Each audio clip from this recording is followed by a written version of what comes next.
สบายดีพี่น้องหมดสุขสุขคนวันนี้กับเบิ่งพอแอร์เห็ดตูบให้ลูกสาวเพิ่นพี่น้องเห็ดตูบหน้าบ้านตูบน้อยๆนั่งห่มนั่งเล่นเย็นนะพี่น้องซื้อหญ้ามามุ้งแล้วบัด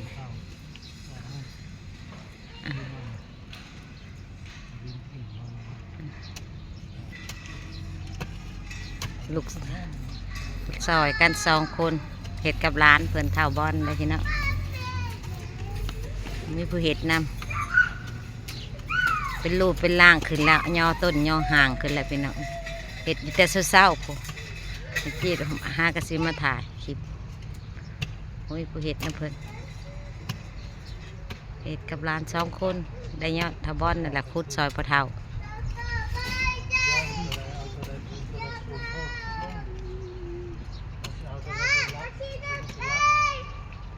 ได้บนนางเย็นโมอยากอยู่ในเฮือนก็อากาศร้อนๆก็มานั่งตูบน้อยนอนเล่นอยู่ตูบน้อยนี่พี่น้องตูบหน้าบ้านเห็ดตูบน้อยเศร้าห่มส้มเย็นเอามาลุ้นกันบัดมันสำเร็จรูปแล้วมันสิเป็นแบบไหนนี่นั่นนะเพิ่นสิเอาเพียงมุงเอากระเบื้องบ่เพิ่นมีกระเบื้องโอ้มุงกระเบื้องปกติมุงหญ้า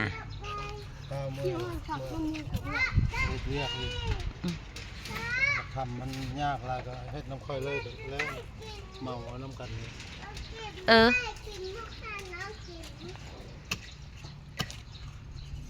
เฮ็ดยังขุดลงอีกบ่ขุดมันยังบ่เที่ยงครึ่งก่อนครึ่งให้มันเที่ยงมันบ่ทันได้เที่ยงเด้อพี่น้องฮะก็เป็นรูปเป็นร่างหน่อยนึงยาวซ้ำตัวพุ่นย้อนขึ้นย้อนขึ้นโอโตนอน2ไอ้น้องเล่นสุกใส่กับใบขี่รถโอ้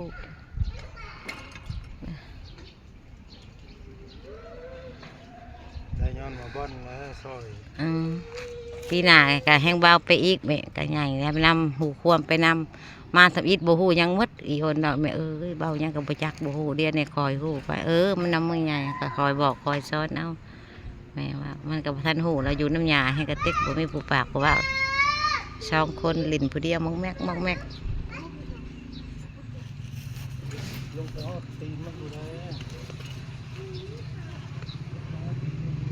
เล็กน้อยเนี่ยเขาบ่มีผู้ปากผู้เว้ามันก็ย่างขี้ปากสิเว้าได้พี่น้องมันต้องมีคนฮัดเว้าฮัดพูดแต่ยังน้อยฮัดลมแต่น้อยป้าให้อยู่คนเดียวลิ้นแบบบ่มีหมู่มีคู่เนี่ยมันก็เว้าอยากเกะอยากยากเนี่ยได้พี่น้องเมื่อกี้เห็นหลายคนแหละแบบเลี้ยงลูกแบบบ่มีหมู่ปากหมู่เว้านี่เล็กน้อยอยากยากเว้ากับหนึ่งมาบ่ได้เว้ากับไผมีไผซ้อนมีแต่ลิ้นกับโทรศัพท์นานเว้า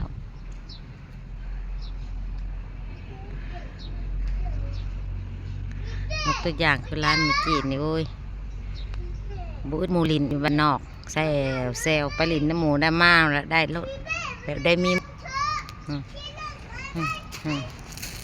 ขี่รถไว้ว่ะเบิ่งเด้อตกเด้อพักกันยู่รถตกเด้อพ้นกับล้างลูกตกใส่น้องนั่นได้อะดีฮะดีโอ้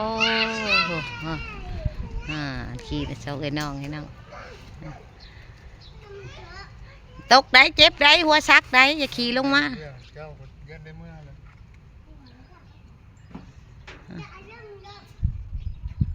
เอา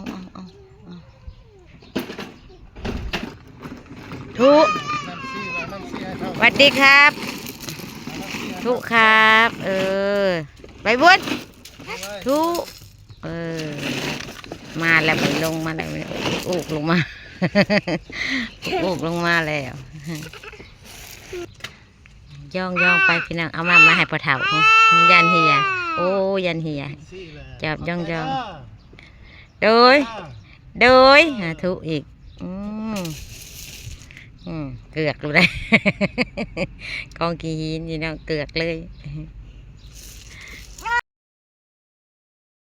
รูปเป็นล่างเป็นด่างตั้งขึ้นรอดเลยเนาะมีแต่ปูตอกเล็กใส่คางไม่ยังบ่ตรงกับสเปคพอแอวะยังบ่ตรงสเปคเลยปูเลยล่ะกะ อันตัวสั่นก็มาใส่ตัวนี้แล้วใส่เตี้ยเสานี่เลยตัวมันสั่นตัวมันยาวกับปูยาวเลยแต่พอได้ตอกแต่ปูเด้อพี่น้องเป็นรูปเป็นร่างแล้วเรียบร้อยแล้วใส่ยังดังมันใส่ดังมันละกะใส่อันข่าวมันแล้วละกะมุ้งแล้วก็ถือว่าเซ็ตได้ดูเย็นได้บนนั่งลินแล้วบัดนี้ได้อยู่บัดสวัสดิ์เสวยเขากับประจำเป็นจะอยู่แต่ในเฮือนไรเราพี่น้องออกมานั่งอยู่นอกอยู่ตูมพาไปสิโชคอยู่ในสีมือล้วนๆพอแอร์เหตุวันเดียวเกือบเซ็ตถ้าเครื่องครบเลยถือว่าแล้วสำเร็จรูปเลยได้พี่น้องเอ้ยอันนี้ยังบ่พอเครื่องยังบ่พอไม่ดังยังบ่ได้ไม่ดังได้ไม่ดังก็ไม่ข่าวมุงกระเบื้องก็ถือว่าเซ็ตเรียบร้อยนี่ได้บะพยายามฮะสุขคนพยายามมาหนักเยี่ยมยามกุ้งได้บ่ลูกมาละไม่ใช่ได้เจ้าเก่าได้หน่อยเดียวกระปุกเดียวนั่นแหละโอ้ยเนี่ยนี่ได้มันบ่ได้หอด10 เตาซ้ำเนาะเอาบ้าเห็นยังขั้นยังขี้ดินนะเปื้อนนะทิมกับอันเดียวมันมีแต่อันเดียวมันมีอันนั้นมีอันปลาแดกตอนเดียวหนึ่งมันมีปลาแดกเก็บจุดอันเดียวมันก็ได้เติมกับบัวมันบทันได้มันมีปลาแดกแม่จะซื้อปลาแดกมาใส่จุดขี้เหงื่อน้ำพี่น่ะมันหกเก็บจุดน้ำเมียนน้ำเลยให้มันเป็นน้ำเลยจุดขี้เหงื่อขี้ยุก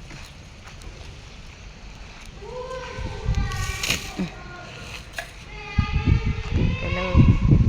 เมียนก็6 เดือน6 จานแต่ได้ห้ามบ่ได้ใส่กะเก็บจุดดูที่น่ะจุดอยู่เลยลายหูลายตาเนี่ยเด้อพี่น้องเนี่ยจีกะจับกอกแกงไปแกงมาดูมาเบิ่งอวยมาเบิ่งทางลานมาก็นั่งเล่นใบบุญบุ้งใบถ้าแอเราก็เห็ดนี่แล้วกับมืออื่นกับบริษัทบริเหตุต่อเราเพราะเครื่องมือบุครบ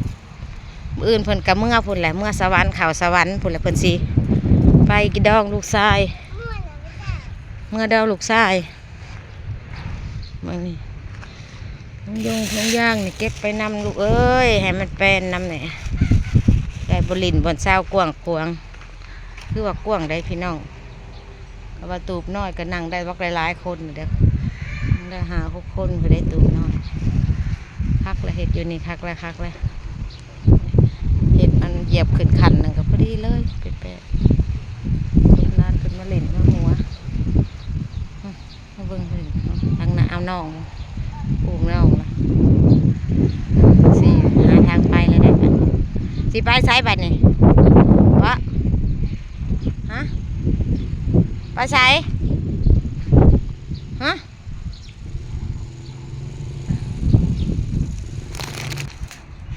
เสร็จแล้วก็สีไปเรียกทางหลังบ้านต่อได้เป็นพี่น้องเลยอีกก็ได้ไปทำงานล้างถ้วยล้างจานกินแล้วก็เก็บเมียนหน่อยเด้อเห็นบ่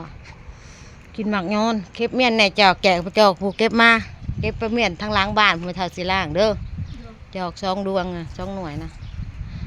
ฮดแล้วมันเลยฮดของเครื่องปลูกซ้ำพี่น้องปลูกกับมือเศร้านี่ฮดมือวานฮดมือเว้นมือวานนี่มือเศร้านี่บริฮดมือวานนี่ยังบริฮดเครื่องปลูกนะครับมันก็มาเขียบนี่ก็ดินอยู่พี่น้อง